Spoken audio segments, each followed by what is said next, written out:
Hello everyone. तो कैसे हैं आप सभी।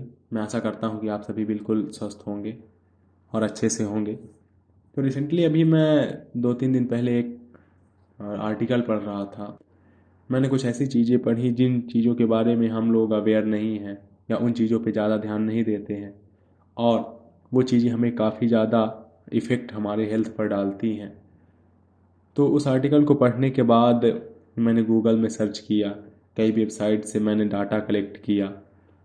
तो मैंने सोचा क्यों ना मैं आप सभी लोगों के साथ वो डाटा शेयर करता हूँ। तो जिस टॉपिक के बारे में मैं आप सभी से बात करना चाहता हूँ वो है एयर पोल्यूशन के बारे में। और हम तो आइए शुरू करते हैं। तो मैं आपसे शेयर करता हूँ कुछ एथेंटिक रिपोर्ट जो मैंने गूगल की अलग अलग वेबसाइट से कलेक्ट की हैं, और वो मैं आपको शो करता हूँ। जैसा कि आप सभी अपने स्क्रीन पे देख सकते हैं, study pollution kills 8.3 million people annually. मतलब पॉल्यूशन से हर साल लगभग 83 लाख लोगों की डेथ होती है। और अगर आप देख सकते हैं इंडिया में 2.33 मिलियन, इंडिया में मतलब 23,30,000 के आसपास लोग हर साल एयर पॉल्यूशन से लोगों की डेथ होती है। चाइना में आप देख सकते हैं 1.87 मिलियन, मतलब लगभग 18,70,000 के करीब लोगों की डेथ होती है एयर पोल्यूशन से। और आगे रिपोर्ट आप देख सकते हैं Nigeria, Indonesia, Pakistan, Bangladesh, United State, Russia. तो अगर देखा जाए तो जो वर्ल्ड की टॉप 10 मोस्ट पोल्यूटेड सिटीज़ हैं, वो उनमें हमारे इंडिया की लगभग 7 से 8 सिटी आती हैं, जिनमें शायद सबसे पहला नाम है नागपुर का और दूसरा नाम है दिल्ली का। तो आइए बात करते हैं कि एयर पोल्यूशन हमको कैसे इफ़ेक्ट करता है और हमारे हेल्थ पे इसके क्या क्या इफ़ेक्ट होते हैं। तो आइए बात करते हैं, हाँ, एयर पोल्यूशन कितने टाइप्स के होते हैं और उन पर चर्चा करते हैं। तो मैंने जो एयर पोल्यूशन को डिवाइड किया है वो नेचुरल एयर पोल्यूशन और ह्यूमन मेड एयर पोल्यूशन। तो इसमें हम बात करेंगे कि एयर पोल्यूशन कितने टाइप्स के होते हैं या एयर पोल्यूशन हमको कैसे इफ़ेक्ट करता है। तो आइए उसके टॉपिक मतलब टाइप्स के बारे में हम चर्चा करते हैं। तो अब है नेचुरल एयर पोल्यूशन। तो नेचुरल एयर पोल्यूशन किन किन चीज़ों से होता है, जैसे वॉल्केनोज जो हैं, जब कभी भी ज्वालामुखी फटते हैं तो उससे राख निकलती हैं, बहुत सारी गैसेस निकलती हैं जो हमको इफ़ेक्ट करती हैं और पूरे जो हमारा एटमॉस्फेयर है उसको पॉल्यूट करती हैं। और जैसे फॉरेस्ट फायर, जंगलों में आग जो लगती है उससे कार्बन डाइऑक्साइड, कार्बन मोनोऑक्साइड और सारी गैसें उत्पन्न होती हैं। और थर्ड नंबर पे बात करते हैं सॉइल डस्ट, मतलब जो आंधी वगैरह आती हैं तो उससे जो धूल और डस्ट जो होती है वो भी काफ़ी ज़्यादा हमारे एटमॉस्फेयर को पॉल्यूट करती है। हम बात करते हैं ह्यूमन मेड एयर पोल्यूशन, जो सबसे ज़्यादा हमको इफ़ेक्ट करता है और सबसे ज़्यादा नुकसान इसी से होते हैं हमको। नंबर 1 पे है इंडस्ट्रीज। तो जो इंडस्ट्रीज होती हैं वो उनमें चिमनियाँ लगी होती हैं और जिनसे कार्बन मोनोऑक्साइड गैस रिलीज होती है। सीमेंट फैक्ट्रीज जो हैं उनसे छोटे छोटे सीमेंट के पार्टिकल रिलीज होते हैं जो हमारे रेस्पिरेटरी सिस्टम में जाते हैं और हमको काफ़ी ज़्यादा इफ़ेक्ट करते हैं। और हैवी व्हीकल्स, इनसे भी काफ़ी ज़्यादा हार्मफुल गैसेस जो हैं वो रिलीज़ होती हैं और हमको इफ़ेक्ट करती हैं। और सीमेंट फैक्ट्रीज जो मैंने अभी आपको बताया, स्टोन क्रेशर। अब जहाँ स्टोन क्रेशर लगा हुआ होता है वहाँ के लगभग 4 से 5 किलोमीटर के एरिया में आप चाहे कितने भी ज़्यादा खिड़की में पर्दे लगाओ या आप कितना भी दरवाज़ा बंद करो, लेकिन आपके घर के अंदर तक कहीं ना कहीं धूल के कण पहुँच ही जाते हैं। जो पत्थर के नैनो पार्टिकल होते हैं, आई थिंक होने चाहिए 10 नैनोमीटर तक के पार्टिकल जो होते हैं वो सीधा हमारे लंग्स में पहुंचते हैं और इफेक्ट करते हैं। वुड बर्निंग, जो लकड़ियों को जलना होता है उससे भी हार्मफुल गैसेस रिलीज होती हैं। क्रॉप बर्निंग, जो हम लोग अपने क्रॉप को जलाते हैं उससे भी काफ़ी ज़्यादा पोल्यूशन होता है। और कोल बर्निंग से कार्बन मोनोऑक्साइड गैस रिलीज होती है जो काफ़ी ज़्यादा हम लोगों को इफ़ेक्ट करती है। अब आइए बात करते हैं थोड़ा डिटेल में हर एक चीज़ों के बारे में। अब जो मैं आपको बताने वाला हूँ आगे चीज़, उससे आप शॉक्ड हो जाएंगे।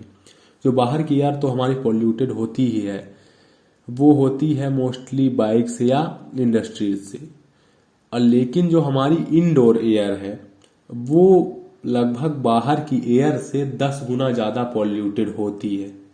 अब आप सोच रहे होंगे कि वो कैसे होती होगी, तो आइए उस पर चर्चा करते हैं। फ्यूम्स ऑफ अगरबत्ती, मतलब जो अगरबत्ती के धुएं होते हैं या अगरबत्ती से जो धुआं होता है वो सीधा जाता है हमारे लंग्स में, वो काफ़ी ज़्यादा इफेक्टेड होता, हमको इफेक्ट करता है।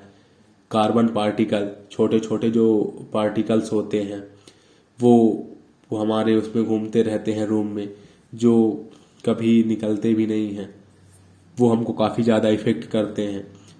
कुकिंग अडर्स, जो हम लोग खाना बनाते हैं, वो सारी चीज़ें हमेशा घर में मौजूद रहती हैं और हमको काफ़ी ज़्यादा इफेक्ट करती हैं। परफ्यूम एंड डिओ स्प्रे, अब आप सोच रहे होंगे कि परफ्यूम कैसे हम लोगों को इफेक्ट करता है या कैसे पॉल्यूशन क्रिएट करता है। तो जब हम लोग परफ्यूम डालते हैं तो जो परफ्यूम रहता है उसमें रहते हैं पार्टिकल्स, नैनो पार्टिकल्स होते हैं हैवी मेटल्स के, जो हम लोग सांस लेते हैं तो उसी के थ्रू हमारे लंग्स में चले जाते हैं, वो काफ़ी ज़्यादा इफेक्ट करते हैं हमारे लंग्स को। डीजल एग्जॉस्ट, आपने सुबह सुबह देखा होगा कि जब आप अपने 4 व्हीलर स्टार्ट करते हैं तो आपने देखा होगा कि काफ़ी ज़्यादा एक अजीब सा धुआं निकलता है, जो अगर आप कुछ देर तक वहाँ पे खड़े रहें तो आपको घुटन से महसूस होने लगेगी। वो हमको काफ़ी ज़्यादा इफेक्ट करता है। पेट की स्मेल, वो भी पॉल्यूशन फैलाती है। सिंक एंड ड्रेन स्मेल, जो हमारे घर में है, सिंक्स वगैरह हैं या ड्रेनेज सिस्टम है, वो भी काफ़ी ज़्यादा इफेक्ट करता है, पॉल्यूशन फैलाता है। पेंट्स, जो पेंट्स होते हैं उनसे आती है स्मेल, आपने देखा होगा या आपने कभी महसूस किया होगा।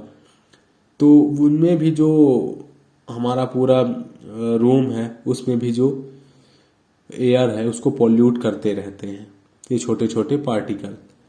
अब होता क्या है कि जो हम अपने लगभग पूरे टाइम का लगभग 80 से 90% जो हमारा टाइम होता है वो हम अपने घर में ही पूरा एक्सपेंड करते हैं, तो वो हमको काफ़ी ज़्यादा इफेक्ट करता है पॉल्यूशन जो हमारे घर के अंदर है। आपने कभी देखा होगा कि जो डस्ट पार्टिकल हैं वो हमारे रूम में कहीं ना कहीं घूमते रहते हैं, और आप अगर 10 से 15 दिन में देखोगे तो आपका जो फैन होता है वो पूरी तरीके से उसमें जो डस्ट के छोटे छोटे पार्टिकल हैं वो उसमें जाके चिपक जाते हैं। तो इससे आप देख सकते हैं कि हमारे रूम में कितना ज़्यादा डस्ट है जो उड़ती रहती है और वो सीधा हमारे लंग्स में जाती है और हमको काफ़ी ज़्यादा इफ़ेक्ट पहुंचाती है। और बैक्टीरियाज जो हैं वो भी पूरे एटमॉस्फेयर में रहते हैं, वायरसेस हैं, तो हमको काफ़ी ज़्यादा इफ़ेक्ट करते हैं। तो आइए थोड़ा और डिटेल में हम इनके बारे में बात करते हैं और बात करते हैं मेजर पॉल्यूटेंट्स की। मतलब जो वैसे तो हैं बहुत सारी चीज़ें जो हमको काफ़ी ज़्यादा इफ़ेक्ट करती हैं, लेकिन जो मेजर पॉल्यूटेंट हैं जो हमको बहुत ज़्यादा ही तरीके से हमारे लंग्स को डैमेज करते हैं, हम बात करते हैं उन सब चीज़ों के बारे में। तो ये हैं 5 मेजर पॉल्यूटेंट्स हैं। पहले नंबर पे है पीएम, पर्टिकुलेट मैटर। ये पर्टिकुलेट मैटर के बारे में हम आगे डिटेल में बात करेंगे। कार्बन मोनोऑक्साइड सेकंड नंबर पे, SO2 सल्फर डाइऑक्साइड, और NO2 नाइट्रोजन डाइऑक्साइड, और C6H6 बेंजीन। तो आइए इन सब चीज़ों के बारे में हम डिटेल में बात करते हैं। तो नंबर 1 पे है पर्टिकुलेट मैटर। पर्टिकुलेट मैटर क्या होते हैं? पर्टिकुलेट मैटर होते हैं ऐसे छोटे छोटे पार्टिकल, चाहे वो स्टोन के हों या चाहे वो सीमेंट फैक्ट्रियों में निकलते हैं छोटे छोटे पार्टिकल सीमेंट के प्रोसेस के दौरान। तो वे ऐसे पार्टिकल होते हैं जो 10 नैनोमीटर से छोटे होते हैं। अब 10 नैनोमीटर माइक्रोमीटर से आप ऐसे अंदाज़ा लगा सकते हैं कि जो हमारे बाल होते हैं वो होते हैं लगभग 50 से 60 माइक्रोन के। और जो ये पार्टिकल हैं ये होते हैं लगभग 10 माइक्रोन से कम के। तो आप सोच सकते हैं कि कितने छोटे पार्टिकल हैं, और ये हमारे नाक में रुकते भी नहीं हैं, ये सीधा हमारे लंग्स में जाते हैं। तो इनका सोर्स क्या है पार्टिकुलेट मैटर का? तो पार्टिकुलेट मैटर का सोर्स है सीमेंट फैक्ट्रीज और स्टोन क्रेशर। जैसा कि मैंने आपको अभी पहले बताया था कि स्टोन क्रेशर में आप, अगर आपका घर 4 से 5 किलोमीटर के दूर अंतराल में भी आता है तो भी आप उससे काफ़ी ज़्यादा इफेक्टेड रहते हैं। कोल माइंस में ये पार्टिकुलेट मैटर जो होते हैं वो रिलीज होते हैं। हैवी व्हीकल्स जो है, हमारे 4 पहिया वाहन होते हैं या ट्रक वगैरह होते हैं, इनसे भी छोटे छोटे पार्टिकल रिलीज होते हैं। और कंस्ट्रक्शन डस्ट, आप अपने शहरों में देख सकते हैं कि जो डस्ट उड़ती है वो भी हमको काफ़ी ज़्यादा इफेक्ट करती है। और सी सॉल्ट, ये भी है जो पार्टिकुलेट मैटर को हमारे एटमॉस्फेयर में रिलीज करता है। अब इसका इफेक्ट क्या होता है हमारे हेल्थ पे? तो सबसे ज़्यादा मेजर इफेक्ट होता है लंग टिश्यूज डैमेज। मतलब जो पार्टिकुलेट मैटर होते हैं ये जब हम ऑक्सीजन लेते हैं तो ये क्या करते हैं कि हमारे लंग्स में जाते हैं और वहीं पे ये स्टोर हो जाते हैं।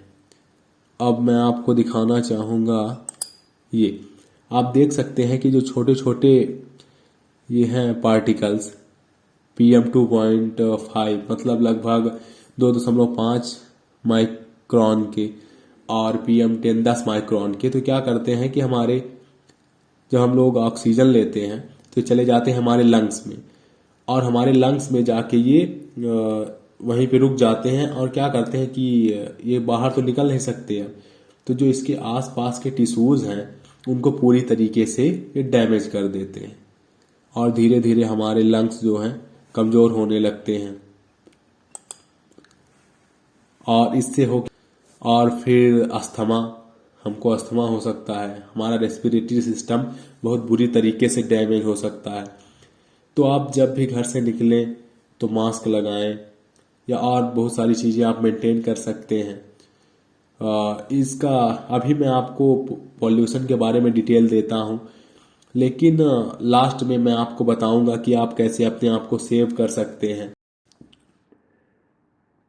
तो अब जो हमारा सेकंड मेजर पॉल्यूटेंट है वो है कार्बन मोनोऑक्साइड, जिसे साइलेंट किलर भी कहा जाता है। कार्बन मोनोऑक्साइड का सोर्स क्या होता है?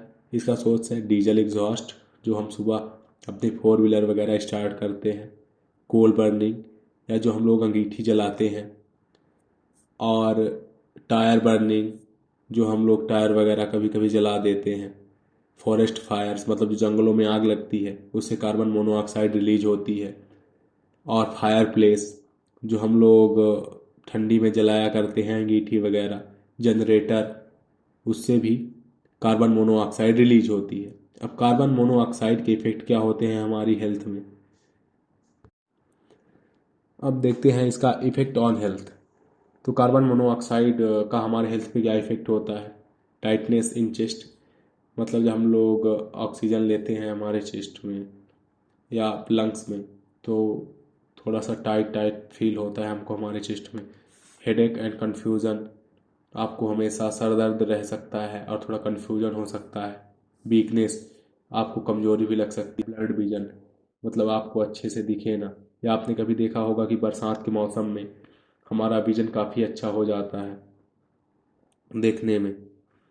तो अब देखते हैं कि जो एयर पॉल्यूशन है कार्बन मोनोऑक्साइड के थ्रू, वो हमको किस तरीके से इफ़ेक्ट करता है। तो ये है स्लाइड, आप देख सकते हैं, ये है हमारी रेड ब्लड सेल्स। अब होता क्या है कि जब हम श्वास लेते हैं अपने लंग्स में, तो लंग्स में ऑक्सीजन सीधा होती है प्यूरिफाई, जाती है ब्लड में। तो जब हम लेते हैं श्वास तो उसी के साथ कार्बन मोनोऑक्साइड भी पहुंच जाती है हमारे ब्लड में। अब ब्लड को चाहिए ऑक्सीजन। अब जो ब्लड जो होता है वो सीधा कनेक्ट हो जाता है कार्बन मोनोऑक्साइड से। अब कार्बन मोनोऑक्साइड से कनेक्ट इसलिए हो जाता है, हमारी जो आरबीसी होती है वो इसलिए कनेक्ट हो जाती है क्योंकि जो कार्बन मोनोऑक्साइड है उसकी बाइंडिंग कैपेसिटी लगभग ऑक्सीजन की बाइंडिंग कैपेसिटी से 300 गुना ज़्यादा होती है। अब जैसे ही कार्बन मोनोऑक्साइड हमारे आरबीसी में मिली तो हमारे पूरे शरीर में फैलने लगती है और बनाती है कार्बोक्सी हीमोग्लोबिन HbCO, जिससे हमारा ब्लड धीरे धीरे इम्प्योर होने लगता है।